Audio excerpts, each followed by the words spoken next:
I'm on the clock in this tiny Montessori school, a compact place where just a handful of classrooms for the little tykes. The school's tucked away in the lower reaches of a creaky old church. My duty? Clean up these rooms every night after the kiddos head home. Takes me a couple of hours, but here's the kicker. I also do closing shift at a grocery store nearby, so most nights I don't even step into the school until about 10:30. This church shares its parking lot with an unhappy home for the elderly. Let me tell you about one eerie night just a few weeks back. I'd wrap up the second room, ready to tackle the third.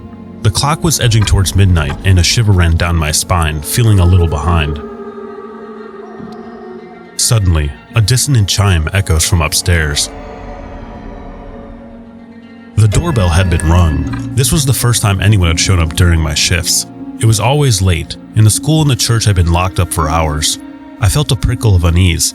Slowly, I made my way upstairs to investigate. The door is an ancient wooden relic with huge eerie glass windows.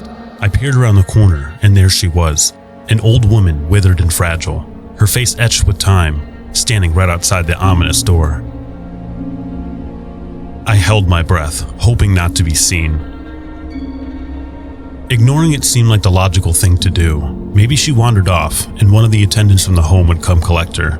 So I resumed my cleaning, mopping those floors. But a few minutes later, the stillness was shattered by a thunderous banging echoing through the hollow halls. It startled me. I froze, listening. The banging ceased momentarily, followed by the old lady's haunting cries from outside. It was difficult to decipher her words, but the fear in her voice sent shivers down my spine. I decided to venture back upstairs to get a better listen. She was calling for someone named Rose. The repetition of the name sent a chill down my spine. As I got closer to the door, her voice suddenly stopped. I glanced around the corner, but she had vanished. A wave of dread washed over me. I reassured myself, thinking someone had probably heard her cries and come to her aid. I turned around and started making my way back. Out of the corner of my eye, I saw the old lady staring at me through the window beside the stairs. Her eyes were wide. Her frail figure shuddered through my bones. She cried out, "Rose, help me." I wasted no time rushing back downstairs and locking myself in one of the classrooms. Trembling, I grabbed my phone and called the home next door, recounting the unsettling events. The woman on the line said everyone was accounted for. They would have known if someone had left. She advised me to only approach her and to find a safe spot once they could send someone. That just heightened my fear. I huddled in the room, still hearing the relentless banging on the windows upstairs. The building was ancient, and I feared those windows wouldn't hold for long. After what seemed like an eternity, I heard male voices from outside. After a struggle, they fell silent. I sat there for a few minutes, pondering the night's horrors. Then I summoned the courage to finish my cleaning. Through every creak and rustle sent shivers down my spine. The whole experience felt surreal, and the lingering presence of the old woman across from me still haunted my dreams. I never found out who Rose was, or why the lady was desperate to get into the church. One thing's for sure, I'm glad I never opened that door.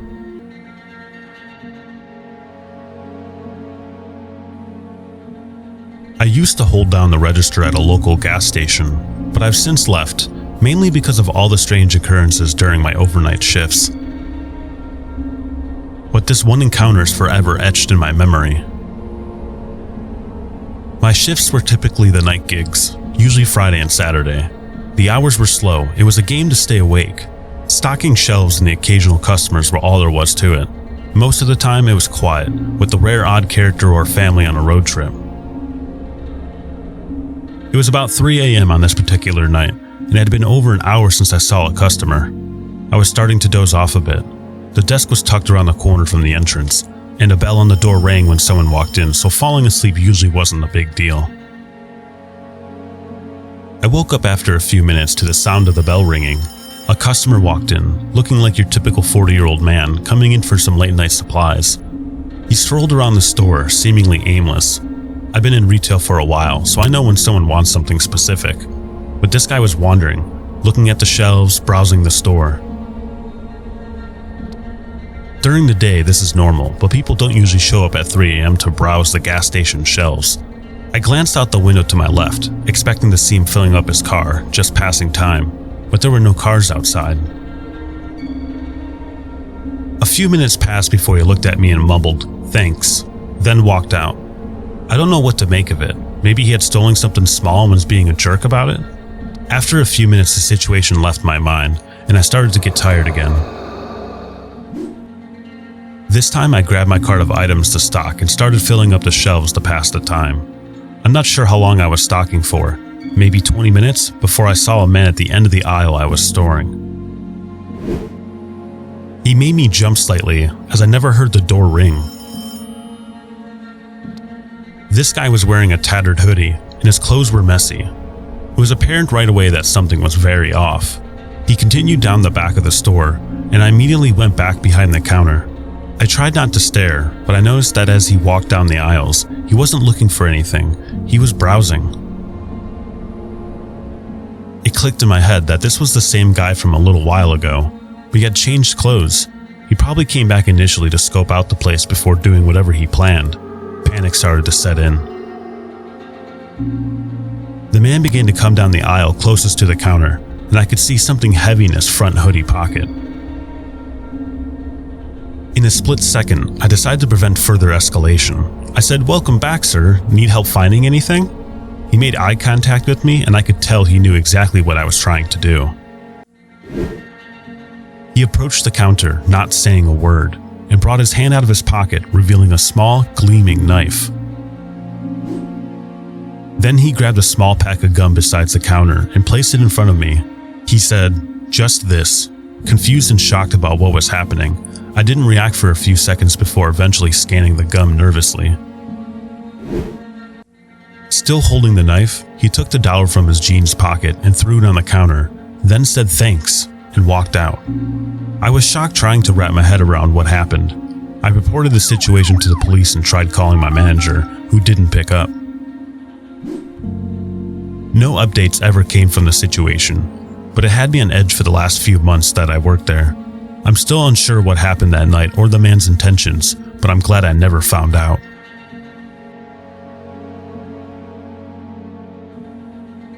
Within the depths of the midnight hour, the office loomed like a monolith, standing silent and ominous. As a cybersecurity guardian, my duty was to keep digital malevolence at bay, often during the dreaded overnight shift. Surprisingly, the stillness of the night had peculiar tranquility. The office, a sprawling expansion of cubicles and corridors, became a world of its own, detached from the bustling day. My responsibility involved a meticulous analysis of log files, a duty crucial for warding off potential threats while my colleagues slept soundly. However, the solitude was a double-edged sword. The unyielding gaze at the screen caused weariness to set in, and occasionally I'd find myself slipping into the arms of slumber. To combat the encroaching drowsiness, I set gentle alarms on my phone, a cadence to remind me of the lonely vigil I held. This had become routine, a companion in the stillness of the office nights. After 4 months of this nocturnal routine, an unsettling event broke my monotony. As the clock struck midnight, my coworker bid farewell, leaving me in the eerie silence that followed. A few minutes later, I rose from my desk and decided to make some coffee. A brief pause to break the monotony. As the rich aroma of the coffee filled the air, I walked through the dimly lit hallways, performing my ritualistic rounds, a habitual check to ease the solitude. But this night felt different. An intangible sense of foreboding hung thick in the air. Returning to my desk, an unsettling sight confronted me. My phone was missing. Panic surged and I started to search, the sense of being observed growing with every passing second. Nervously, I called out, half expecting to be a prank by my coworker. The silence that followed was chilling. Then, soft shuffling sounds reached my ears from the distant corner, mingling with the jarring ring of my phone's alarm from the opposite end. The realization hit me hard. I wasn't alone. In a heartbeat, instinct took over and I sprinted towards the door, seeking refuge at the nearby gas station. I dialed 911, my hands trembling with fear and adrenaline. The police responded swiftly, plunging into the building. Emerging with a figure unknown to me but seemingly driven by sinister intentions, they also retrieved my phone, hidden behind boxes. Armed with a small knife, the intruder was an enigma, his motives unfathomable. Later, the unsettling truth emerged. He was a disgruntled former employee, ousted just before my watch began. His reason claiming to seek some cryptic information from his company laptop was bizarre, leaving us all perplexed. The haunting thought of what might have transpired had I stayed in that building gnawed at my reviews. I shuddered, thankful for my impromptu escape for the unknown horrors that could have awaited me had I chosen to linger the clutches of darkness.